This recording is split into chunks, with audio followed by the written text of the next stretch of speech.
मेरे प्रिय भाई बहन मित्रों साथियों एवं प्यारे बच्चों, आप सबको जय मसीह की। मित्रों, आप सब लोगों का आज भोर के समय आप सबका स्वागत है। मित्रों, आप सब लोग बताइए कैसे हैं? अच्छी तरह से। मित्रों, मुझे पूरी आस्था पूरा विश्वास के साथ मैं कह सकता हूँ आप सभी लोग स्वस्थ होंगे, फिट होंगे, अच्छे होंगे, क्योंकि परमेश्वर आपके साथ में है। मित्रों, मैं आज सबसे पहले वचन बताऊंगा, फिर प्रार्थना करूंगा। आज है मित्रों रोमियो की पत्री 2 अध्याय का हम 7 वचन हैं। मैं इस वचन के द्वारा बात करूंगा, इसी वचन के आधार पर प्रार्थना करूंगा। जो लोग धैर्यपूर्वक भलाई करते हुए महिमा, सम्मान और अमृत की खोज में लगे रहते हैं, परमेश्वर उन्हें अनंत जीवन प्रदान करता है।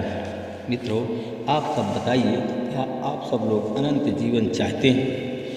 परमेश्वर, आप लोग सम्मान की खोज में लगे रहते हैं। हर एक मनुष्य सम्मान की खोज में लगा रहता है। हर एक मनुष्य के पास में धीरज नहीं है और ना वो धैर्य रख सकता है। और मित्रों, कोई भी मनुष्य एक दूसरे की भलाई नहीं करना चाहता, परंतु परमेश्वर है, वो कहता है कि जो लोग धैर्यपूर्वक भलाई करते हुए परमेश्वर की महिमा, सम्मान, अमृत की खोज में लगे रहते हैं, परमेश्वर उन्हीं को अनंत जीवन प्रदान करता है। मित्रों, क्या आप सब लोग अनंत जीवन चाहते हैं? अगर आप लोग अनंत जीवन अगर चाहते हैं तो धैर्यपूर्वक भलाई करते रहो और परमेश्वर की महिमा बढ़ाते हुए, परमेश्वर का सम्मान बढ़ाते हुए अमृत को प्राप्त कर लो। मित्रों, अगर आप चाहते हैं अमृत को प्राप्त करना तो आपको धैर्य रखना होगा और एक दूसरे की भलाई के बारे में सोचना होगा, परंतु परमेश्वर की महिमा, परमेश्वर का सम्मान और उसके अपने अमृत की खोज करना होगा। मित्रों, जब यीशु लौटे तो लोगों ने उनका स्वागत किया। मित्रों, उसी सम्मान के बारे में हमने कहा कि जब यीशु लौटे तो लोगों ने उनका स्वागत किया, क्योंकि सभी उनकी प्रतीक्षा कर रहे थे। उस समय सभागृह का एक याईर नामक अधिकारी आया और यीशु के चरणों में गिर करके उनसे अन्याय विनय करने लगा और कहने लगा कि वह उसके यहाँ चलने की कृपा करें, उसके घर में पधारने की कृपा करें, क्योंकि उसकी बेटी लगभग 12 वर्ष की इकलौती बेटी है जो कि मरने पर है, और चलकर उसके घर उसके लिए प्रार्थना करें। मित्रों, जब यीशु चल दिया तो रास्ते में भीड़ चारों ओर से इतनी भीड़ थी कि यीशु को दबा रही थी। मित्रों, उसी भीड़ में एक स्त्री थी जो कि 12 वर्ष से रक्तस्राव की बीमारी से बहुत पीड़ित थी। वह अपनी सारी संपत्ति, सारी जायदाद मित्रों दवा में डॉक्टरों के यहाँ खर्च कुछ कर चुकी थी। मित्रों, इस प्रकार खर्च करने के बाद में उस स्त्री को कोई लाभ नहीं हुआ था और न वह स्वस्थ हो सकी थी। मित्रों, उसने अपने मन में ही सोचा और उसने विश्वास किया कि अगर मैं प्रभु यीशु के वस्त्र को ही छू लूँगी तो मैं चंगी हो जाऊँगी। मित्रों, यह सोचकर उसने प्रभु यीशु के वस्त्र के सिरे को छू लिया और उसका रक्तस्राव बहना उसी क्षण बंद हो गया। मित्रों, तब यीशु ने मुड़ करके देखा और कहा कि किसने मुझे स्पर्श किया, किसने मुझको छुआ? और यीशु जानता था कि उसके शरीर से शक्ति निकली है। सबके इनकार करने पर पतरस बोला कि हे स्वामी, भीड़ आप पर गिर पड़ रही है और आप पर लोग गिर पड़ रहे हैं, भीड़ गिर पड़ रही है और आप कह रहे हैं कि किसी ने मेरा स्पर्श किया। तब उसने कहा कि क्योंकि मैंने अनुभव किया कि मुझ में से शक्ति निकली है। और जब यीशु ने चारों ओर नज़र को दौड़ाया तो वह स्त्री जान गई और वो डरती कांपती हुई और यीशु के चरणों पर गिर पड़ी। वह आई और उसने उसके साथ में जो कुछ बीता था सब बताया कि उसने क्यों उनका स्पर्श किया और वह कैसे उसी क्षण स्वस्थ हो गई। मित्रों, यीशु ने उससे कहा, हे पुत्री, तुम्हारे विश्वास ने तुम्हें स्वस्थ कर दिया है, शांति से जाओ और ये किसी से कुछ नहीं बताना। यीशु कह रहे थे कि सभागृह का एक अधिकारी आया और अधिकारी के यहाँ से एक मनुष्य आया और उससे बोला कि आपकी बेटी मर गई है, आप स्वामी जी को कष्ट मत दीजिए। यह सुनकर के यीशु ने उनसे कहा, डरिए नहीं, बस विश्वास कीजिए, वह स्वस्थ हो जाएगी। परंतु यीशु याईर के घर पहुँचे तो उन्होंने पतरस, यूहन्ना, याकूब और लड़की के माता पिता के सिवा किसी को अपने साथ में अंदर नहीं आने दिया। मित्रों, सब रो रहे थे, सब रो रहे थे और उसके लिए विलाप कर रहे थे। यीशु ने कहा, मत रो, वह मरी नहीं बल्कि सो रही है। वे यह सुनकर के लोग उसकी हंसी उड़ाने लगे, क्योंकि वे जानते थे कि वो मर गई। यीशु ने लड़की का हाथ पकड़ करके पुकारा कि हे लड़की, उठ जा। लड़की के प्राण लौट आए और उसी क्षण वह उठ बैठी। यीशु ने आदेश दिया कि इसको कुछ खाने को दिया जाए। उसके माता पिता आश्चर्यचकित हो गए, किंतु यीशु ने आज्ञा दी कि इस घटना की चर्चा किसी से नहीं करें।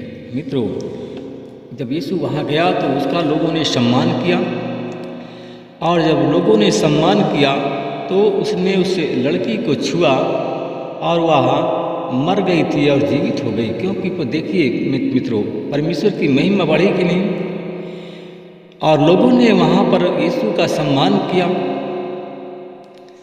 मित्रों, और वह लड़की जब उसको छुआ तो वह अमृत को प्राप्त कर गई और वो जिंदा हो गई। मित्रों, अगर आप लोग अपने आप को मरे हुए समझते हैं तो आप लोग विश्वास कीजिए, अगर आपका विश्वास अटल है, परमेश्वर का की महिमा बढ़ाते हैं, उसका सम्मान बढ़ाते हैं, तो मित्रों आपको भी अमृत प्राप्त हो सकता है। मैं उन लोगों के लिए मैं कहता हूँ, जितने लोग आज प्रार्थना में हमारे जुड़े हुए हैं, वे लोग सब घुटने में जाओ, और अगर आप लोग अमृत को प्राप्त करना चाहते हैं तो घुटने में जाओ और प्रार्थना करो। परमेश्वर की महिमा, परमेश्वर का सम्मान बढ़ाइए, आपको अमृत प्राप्त होगा, आप पुनः जीवित हो जाएंगे। अनुग्रहकारी दयालु पिता परमेश्वर, मैं आपका धन्यवाद करता हूँ। परमेश्वर पिता, आपकी महिमा बढ़े, आपका सम्मान बढ़े। मैं उन लोगों के लिए प्रार्थना करता हूँ जो लोग आज बीमार हैं, मरने के कगार पर हैं या मरने के समीप हैं। परमेश्वर पिता, उन्हें अमृत प्राप्त हो और उनके शरीर में प्राण लौट आए। मैं उन लोगों पर आपकी आशीष बोलता हूँ और उनको जो लंबी बीमारी के कारण मरने के समीप हैं और वो पुनः उन्हें जीवन मिल जाए, उन्हें अनंत जीवन प्रभु प्रदान करें।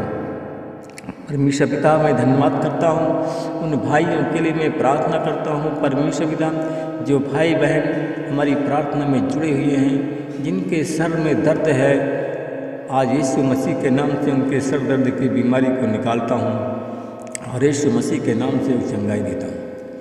मैं परमेश्वर पिता, मैं आपका धन्यवाद करता हूँ। परमेश्वर पिता, जो मनुष्य, जितने विश्वासी लोग हैं, आपके महिमा और सम्मान को बढ़ावा देते हैं, आज उन्हें अमृत को प्राप्त हो। परमेश्वर पिता, और वह अगर बीमार है, परमेश्वर पिता, लंबी बीमारी है, तो आज यीशु मसीह के नाम से मैं हुक्म देता हूँ, घुड़कता हूँ उस बीमारी को, उन भाई बहनों के शरीर को छोड़कर चली जाए। मित्रों, मुझे पूरा विश्वास है, आप लोगों को भी विश्वास करना होगा कि आपके शरीर में चाहे जितनी भी बड़ी बीमारी हो या मरने के समीप हो, आपको परमेश्वर आज जीवन प्रदान करेगा। मैं धन्यवाद करता हूँ परमेश्वर पिता। मैं उन भाई बहनों के लिए प्रार्थना करता हूँ जिनके पेट में गैस बनता है, लीवर में पथरी है, अपेंडिक्स ट्यूमर है पेट में। इन सारी बीमारियों से उन सब पर मैं चंगाई की आशीष बोलता हूँ। परमेश्वर पिता, जितने लोग आज प्रार्थना सुन रहे हैं, अगर उनके पेट में पथरी है, अपेंडिक्स है, ट्यूमर है, तो आज यीशु मसीह के नाम से वो लोग चंगे हो जाएं। मैं धन्यवाद करता हूँ परमेश्वर पिता, हमारी आप प्रार्थना को सुनेंगे और उन लोगों को चंगाई देंगे जिनके पेट में पथरी है, ट्यूमर है, गैस बनता है। इन सबको आप चंगाई देने जा रहे हैं। मैं आपका धन्यवाद करता हूँ। मैं प्रभु जी उन लोगों के लिए प्रार्थना करता हूँ जो लोग आज गरीब हैं, गरीबी से परेशान हैं, कर्ज से परेशान हैं, उनकी गरीबी यीशु मसीह के नाम से चली जाए और कर्ज का बोझ उतर जाए यीशु मसीह के नाम से। मैं उन लोगों के लिए प्रार्थना करता हूँ जो लोग आज परमेश्वर पिता, जो लोग आज प्रार्थना में हमारे जुड़े हुए हैं, सुन रहे हैं, आज जो लोग कर्ज के बोझ के तले दबे हुए हैं, जिनको कैंसर हो गया है, लंबी बीमारी है, टीबी की बीमारी है, अस्थमा रोग की बीमारी है, खांसी आती है, खांसी नहीं ठीक हो रही है, मैं ऐसे लोगों के लिए प्रभु आपसे दुआ मांगता हूँ। जो लोग प्रार्थना में हमारे सुन रहे हैं, प्रार्थना को हमारे प्रार्थना में जुड़े हुए हैं, उनकी ये सारी बीमारी यीशु मसीह के नाम से चली जाए और वो लोग चंगे हो जाएं। प्रभु जी, 25 दिसंबर बड़ा दिन, जब आपका जन्मदिन 25 तारीख नज़दीक आ गया है। परमेश्वर पिता, मैं उन भाई और बहनों के लिए मैं प्रार्थना करता हूँ, मैं उन भाई बहनों के लिए दुआ मांगता हूँ जो लोग उपवास के साथ में आपके साथ आपके चरणों में बैठे हुए हैं, जो लोग उपवास के साथ में आज आपके चरणों में बैठे हुए हैं। प्रभु जी, उनकी हर एक मनोकामनाएं पूरा हो। अगर वो लंबी बीमारी से पीड़ित हैं तो उनकी बीमारी चली जाए। जो दुष्ट आत्माएं, शैतानी शक्तियाँ से के जाल में फंसे हैं, शैतान का जाल टूट जाए और लोग आज़ाद हो जाए।